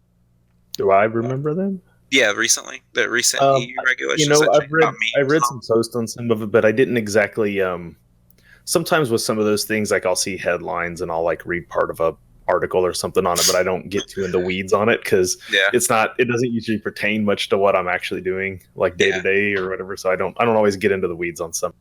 Yeah, mailing lists basically were screwed by that. And a lot of people, through hype, I'm blaming you, Twitter, uh, thought that their mailing lists were going to get completely deleted, and so we ended up basically through a turn of events and unfortunate misinformation that ended up losing our mailing list when there was actually a way that we could have avoided that. That we didn't find out about until way later. It was very tragic. 17,000 people on a Ooh, mailing man, list. that's a lot. Yeah, now we're only at about 6,000 of that, so we're still recovering from that. So that was another thing too. I was like, well, our mailing list is screwed. So I'm like, honestly, very pessimistic the whole time, and but still posting like I'm super optimistic. So I was just trying to not let my pessimism affect how I was promoting it. But and another thing, a third thing that we found out, Gmail has changed since then too, because of Gmail. the promotions chat tab. Oh yes, when you're in your inbox, there is Yeah. a where it basically almost filters out all promotional stuff into a Yeah. separate tab that you'd have to go into. And we didn't know how to make Gmail not recognize our email as a promotion. We didn't know the loopholes around it until like the last week of the campaign. We were like, Ben, the CEO, posted like, we're kind of screwed at this moment because of our email situation. So if you love Journey Quest, now's the time. Because it's gonna be canceled basically, because if they can't kickstart something, they cancel it because they tried to kickstart something twice in the past and it failed both times. And it was I don't know why. It was maybe they didn't have me yet. That's what it was. No, but it was a Secret ingredient to their secret success. ingredient. Yeah, I wish, but definitely in the sauce. But it was Gamers Natural One, which was a Shadowrun based gamers movie. It was so hilarious. If you've never seen it, go watch it. It's great. It's on I'll YouTube. have to, one of those things I'll have to take note of and try to catch up later. I'd Yeah, never heard of it. Yeah, it's so funny. It's so funny. It's just like Dorton's Rising, same premise. People at the table, people in the game, but it's Shadowrun or Cyberrun. Sorry, not Shadowrun. Has nothing to do with Shadowrun. But yeah, so Jeff is asking in chat, is that the 80s one? the 80s. Was it set in like the 80s or? No, it's not. It's He says there was actually a real promo movie in the 80s. yeah, they did. You might be thinking of Dark Dungeons, which is based off of the 80s anti D&D comic by Jack Chick. ZOE actually did did a movie version of it, and the funniest thing was Jack Chick's like represent or whatever his name was. I don't remember. A crazy hate preacher. Anyway, his stipulation was he has to be faithful to the comic, and so they did. They made it faithful to the comic, but the reason why it is seen in the light of a parody is because the people who made it love tabletop RPGs.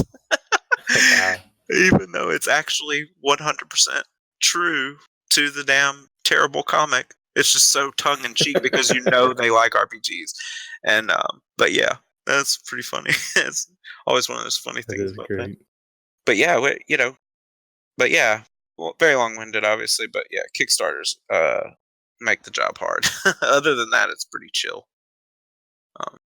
So let's see if there's any other questions from chat real quick. They had kind of a side conversation going on there. We won't really delve into that tonight.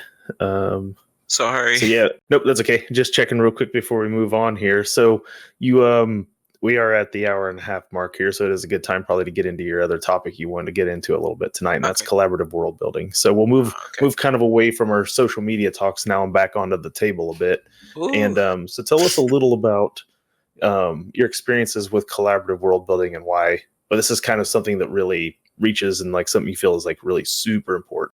Oh yeah, definitely. My first experiences were just building the homebrew world that I use with the first group I ran it with. I had them help me come up with all of the different aspects of the different nations in the homebrew world and stuff. So that's kind of maybe my first experience with it, but I didn't know what it was called. I just was like, I kind of maybe even was being lazy back then. I don't know. I can't remember. I might have just been like, you guys want to help me? But hey, that's actually awesome that I did that because they loved it. And I got a lot of really good ideas that I would have never thought of otherwise. But I almost joined a game when Discord first started becoming popular with some people um, of Uncharted Worlds. And all we did was session 0. It's collaborative world building. That's like the setup. You're meant to create like the section of space that your game takes place in, I guess. Or maybe maybe it's just that everyone is responsible for creating information about their species. And honestly, it might not have even been baked into Uncharted Worlds. It may have just been something the GM did. I really don't know. So if someone out plays Uncharted Worlds out there and knows whether or not collaborative world building's baked into the book, and I'm just full of shit and I don't know what I'm talking about, then let me know. The word but it was globulus says you can die in character creation, so I don't know if he's referring to that or if he's referring to something else. He's talking about Traveler, which is basically Uncharted Worlds is like the Apocalypse World system version of Traveler. So, yeah, I don't know. He might be talking about Uncharted Worlds too. I didn't quite die, but that was the cool thing. And I never got to play with this group, unfortunately. But we just sat there for 4 or 5 hours, just creating a little hub of space, and it was probably one of the most memorable session zeros. Honestly, it was probably my first experience with calling something session 0. Probably one of the most memorable ones that I'd ever had, and ever since then, I really got, or after that, I got into Tristat DX, which I don't know if anyone's familiar with that system, but it's the same system that Big Eye Small Mouth uses, which is the anime tabletop. I'm actually not a huge anime fan, funny enough. Got the Dragon Ball Z shirt on, which is an anime. But it's not real. You're gonna get the haters out there now after you. It's not real anime, but no, I mean that's just what a hardcore anime fan would tell me. That's not real anime, but cool. But no, yeah, I played the game back at the comic shop and played a Pokemon trainer, and I just thought that was the coolest thing ever. And so I picked that book up again, and then I was flipping through it, and I was like, this is just a really awesome universal rules light system. I mean, with a chapter in there that tells you, that gives you hints on adding anime flair to your GMing style and your player style. That's literally it. It's just like easy GURPS or something. You know what I mean? And or Genesis even, just like the basic Genesis book. But yeah, I started playing that system a lot. And I was like, what better way to take a RPG that's so bare? I mean, the book's like, I don't know, I even have it up there. I'd have to find it, but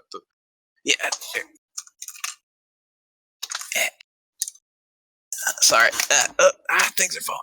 The book's just like, this is the second edition one. It's this big, and it covers every genre that you can think of.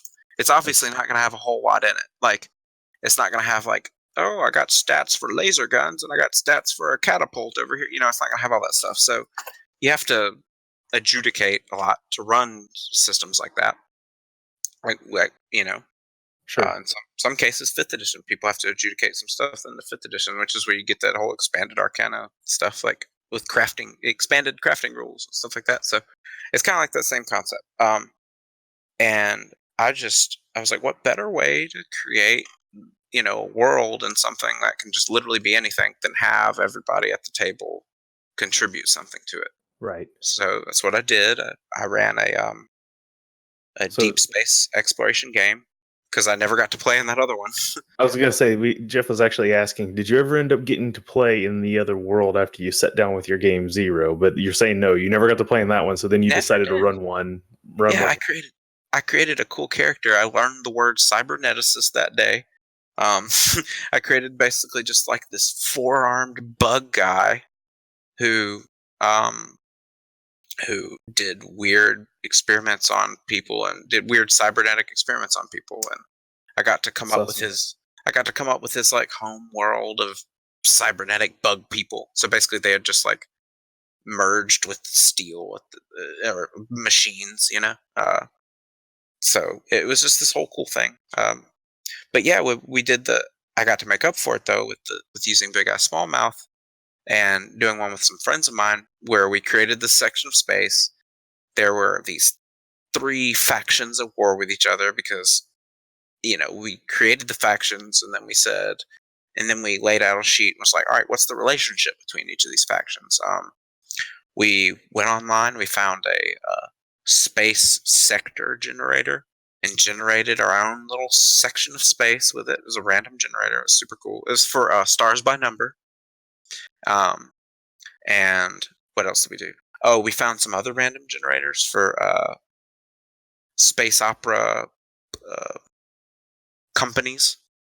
Like, so we were able to populate each city with like what companies operate there, like the main corporations or whatever that operate there, kind of like little shadow running there. But yeah, it was just this cool, awesome collaborative thing where everyone sits around, contributes. The GM in that case can either do one of 2 things. They can contribute as well, just as much as everyone else, or they can do what I did, which was take a step back and act like a referee, sort of. Whereas I would help polish people's ideas as opposed to come up with them myself. So it was interesting as a GM to be able to take this whole and by the end of it, we had a whole Facebook group. It was everyone typed up like, and these are people who I can hardly get to like take notes or anything, you know, who just come in and just we write know the these. type.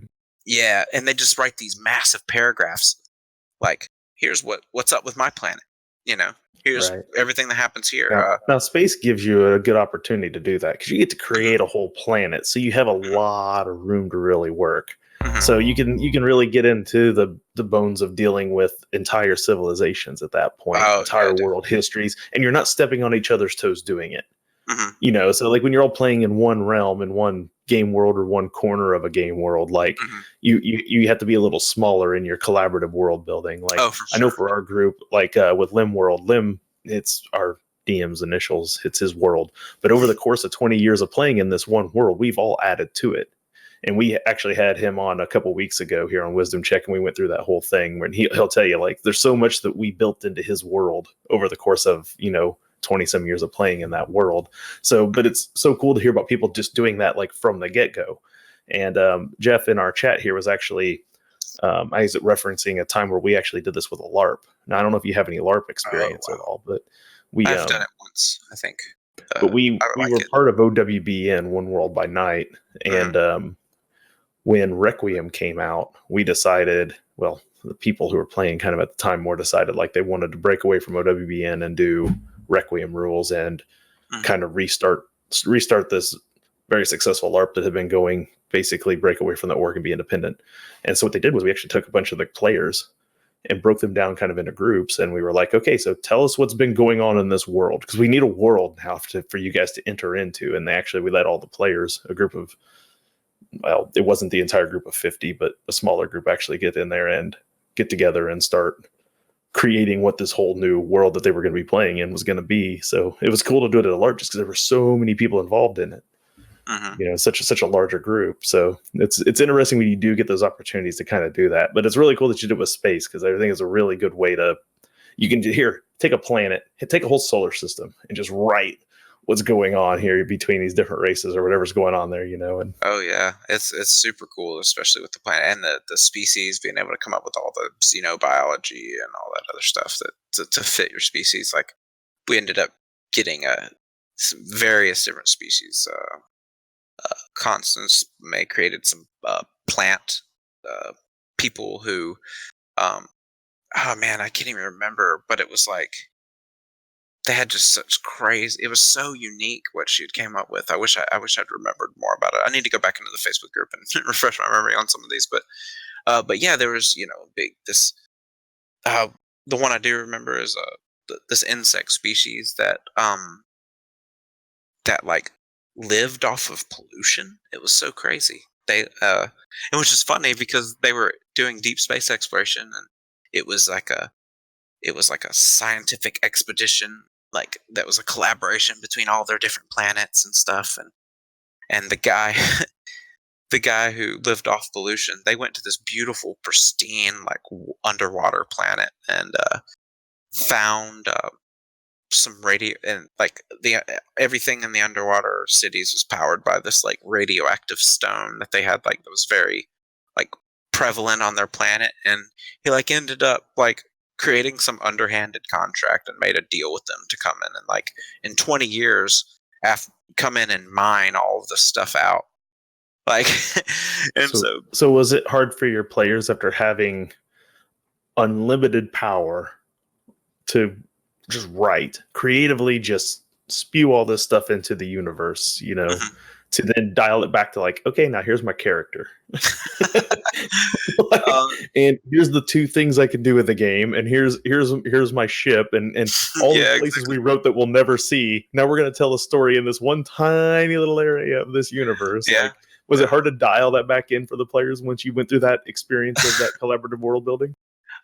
It didn't seem like it, because they seemed like they were just fully embracing like their characters at that point. But I kind of was. Yeah, they were just like fully embracing basically. Oh, we can just fly anywhere to some place we just created.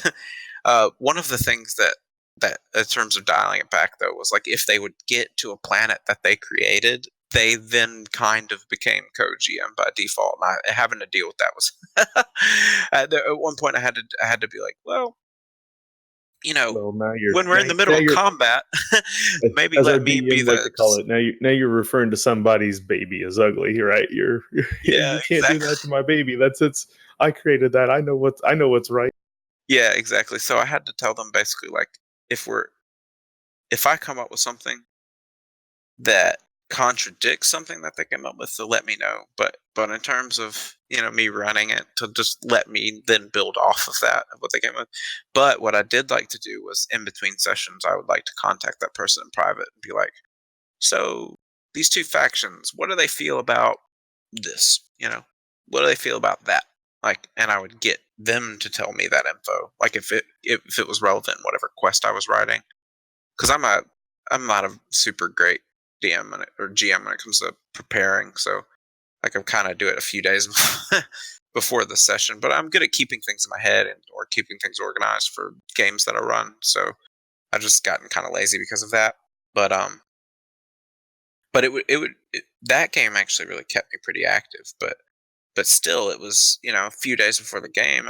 I you know, when I'm writing the quest, if something came up like we'll just go back to the example of minerals. We'll say mineral rights or something. Like what is the deal with mineral rights and, you know, on public land or whatever, you know, maybe that comes up in the quest. You know, I would get that person tell me that.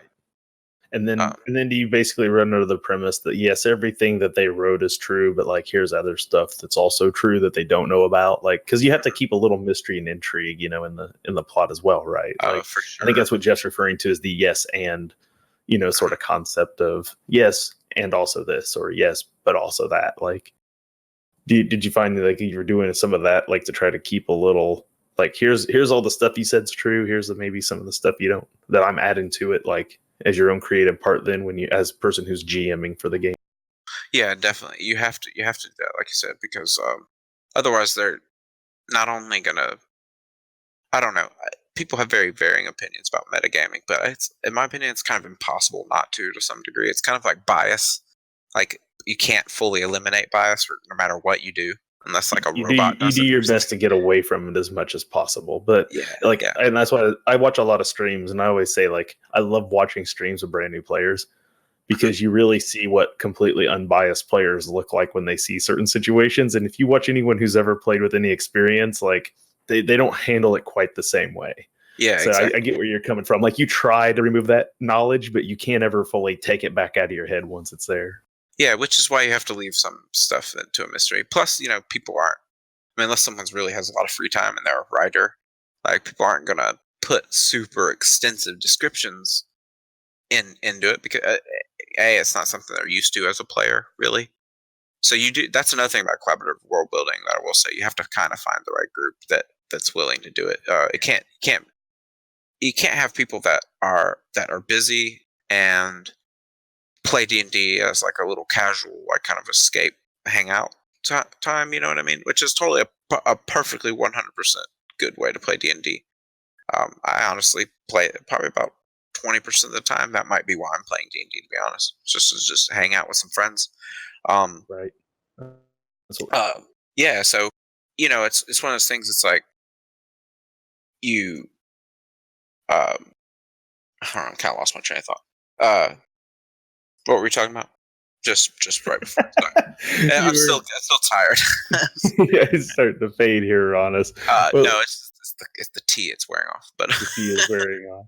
That's all right. Well, go ahead. No, yeah, we were talking about collaborative world building and people sort of metagaming, right? Right. Yeah, that's where you. Yeah. Okay.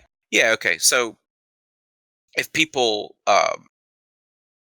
like, one of the problems I was going to say was, this is probably not the same thing I was about to say before I lost my train of thought, but like you were saying, you have to keep things a mystery, but at the same time, I think people who, during a collaborative world building scenario,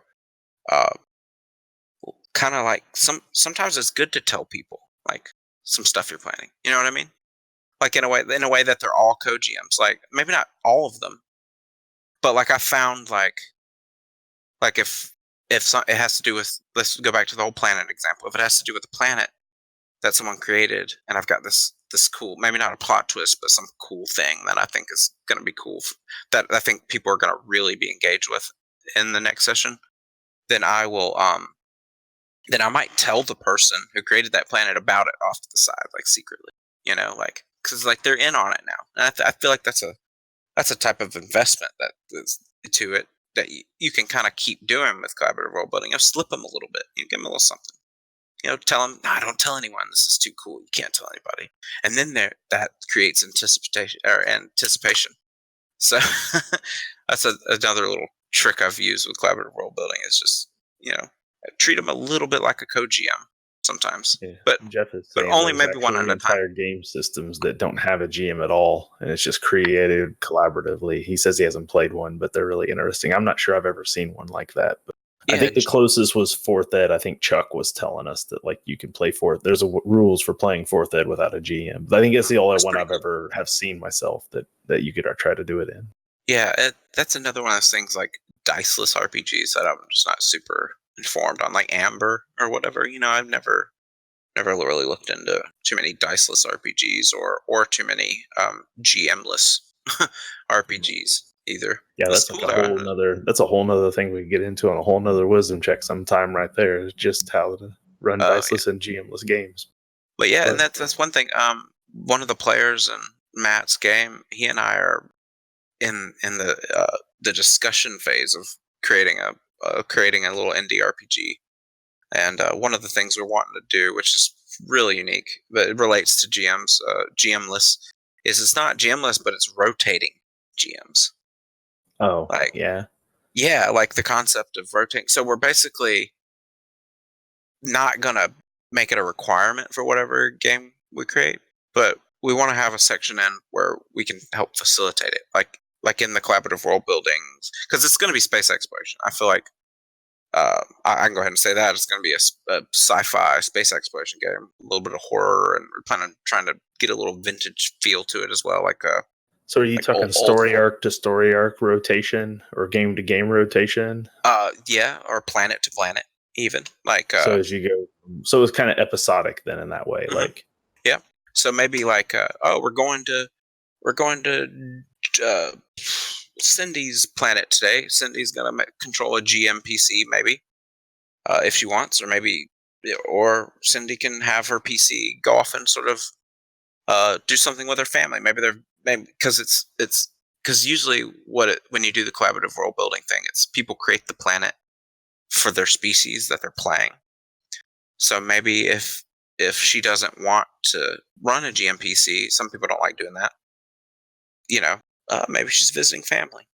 You know, So I don't know. that does make it very much the way like the TV shows are kind of structured. Because Mhm. like usually with TV shows, like there's side characters or this character, and then like suddenly there's episodes 2 or 3 at a time just about that what you think of as a side character. Like, Yeah, and then the main character becomes like the side character for a while they tell this arc, for this other character, and then they'll go away from that character to a different character for a little while, and they'll have some yeah. trouble. Like you see that in like really, I don't want to say good shows, but you see this shows like Arrow.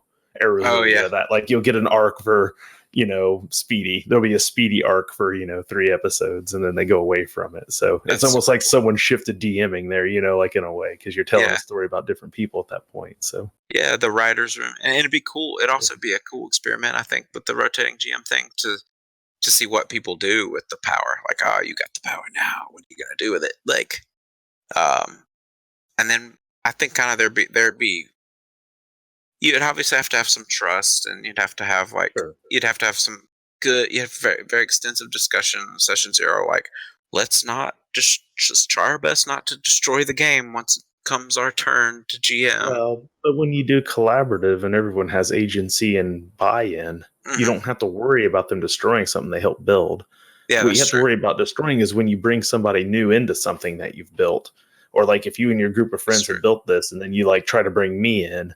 The immediate worry is well, what's Dustin going to do when he joins this game? He has been playing in it. He wasn't here at session 0. He's not somebody that's helped create a world here or anything. He has no agency. What's he going to do? Like, so then you have those questions of trust, and you have those pre-talks and everything else to make sure you're okay before you bring someone in.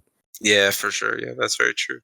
Yeah, it really is. You just know people. I mean, obviously, if you know your group is not good for collaborative role building, don't do it.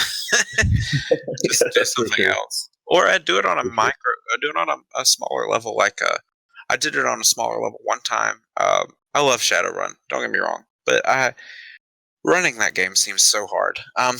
And so I've never bothered to learn it from the GM perspective. I can play it decently well. 5th edition Shadowrun. We have a friend of the show, Jay Bruce, who runs Shadowrun. So if you're looking for a channel, you can pick some up, watch it, and learn a few things. He runs a pretty good Shadowrun game over on Yeah. Mod 20. So If you need a player, I can share the posts and they get good reach. he was on here earlier. I don't know if he's still watching, but if he is, Isn't like, he in my? What is his name? Jay Bruce is. He was on the show a few weeks back. Okay. But either way, we are approaching near the end of our 2-hour cycle here, Lee. All right, that So works. No problem. I talk too much. Sorry. no, you're fine. You're the guest here. You're supposed to talk. We always try to do our best not to step on the toes of the guest, because I'm terribly bad about it. And Jeff, he'll probably admit that he's fairly good about it, doing it too. Sometimes we'll butt in when we don't need to. But so obviously, I'm going to have to do a little double work here at the end, because I'm going to have to talk a little bit about where people can find Jeff over there. So Jeff over there can be found on YouTube at Rain Survives. You also find him here at TT2KB, where we're doing things like playing Kill Squad, doing the Wisdom Check show here every Monday. Everstorm is coming soon. It isn't ended or anything weird. We had to miss a game because of some real life obligations, but it is coming back. You'll be able to. Another episode of Everstorm will be sometime after Gen Con. I don't have the exact date in front of me at the moment, but it will be coming up soon. Again, just reminders. We are probably closer after seeing some people sub today. We got several new subs, so thank you all to new subs. But we're probably getting fairly close to hitting that 15 sub goal. And when we hit that 15 sub goal, one of these sexy set of Die Hard dice, whoops, upside down, product placement, Dustin, get it right. Die Hard dice will be going out the door to one lucky sub. So if you haven't subbed, get your subs in now. When we hit 15, the people who've subbed will be drawn from your guys' names separately. We also have a follower goal. When we get to 200 follows, the other set of Die Hard dice I have sitting there will go out the door to one lucky follower. So thank you for all the new follows, all the new subs. Gen Con this week, I will be there Thursday and Friday, wandering around. Thursday, I'm there with my wife. We're going to play some board games. She loves doing that sort of stuff, so we're going to have a good time. And then Friday, I'll be there alone. So Friday will probably be the day where I get to try to meet a lot of you lovely people out there if you run into me. Jeff, on the other hand, will be on Saturday. We'll be at booth 469 at the Art by David Lee Pancake, where you will find him there helping take in the names, everything for the drawing for that lovely dragon sculpt we have down there. Yep. And I was just about to get to that, Jeff. That thing's awesome, by the way, that sculpt. And if you haven't, that one's really, really nice. But if you haven't seen the full size ones, the really big ones he does, those things are absolutely amazing. And his new Dracolich one is just incredibly amazing. This Wednesday, that's July 31st, 10 p.m., right back here on TT2KB, we do have Stefan Picarni here with us from Dwarven Forge, and he's going to be our special guest on Wednesday. We're doing a special episode to get him in here in time before their Kickstarter ends. So that was the agreed upon time that we were able to work out with him to have him come on here. So we're going to be doing a special here Wednesday, back in 2 days from now, same time, same place. You'll be able to see us talking with him about Destination Fantastic. Lee, go ahead at this point and let's just tell all the good people where they can find you. Leopold the Just on Twitter, Instagram, and Facebook. I've talked plenty about everyone else I work for, so I gotta talk about myself now. But other than that, you can find me on twitch.tv/Grim and Perilous Gaming with Matt over there. I play pretty much any game that they run. I have enough room to play in another one if anybody wants me to. So just to run that down, that's Fridays, it's Forbidden Lands, and that's at 10 p.m. Central Fridays. 10 p.m. Central Fridays on Grim and Perilous Gaming. You're playing in Forbidden Lands, and you're playing Bozio the Goblin. Yeah, Bozio, Goblin Hunter. Yeah.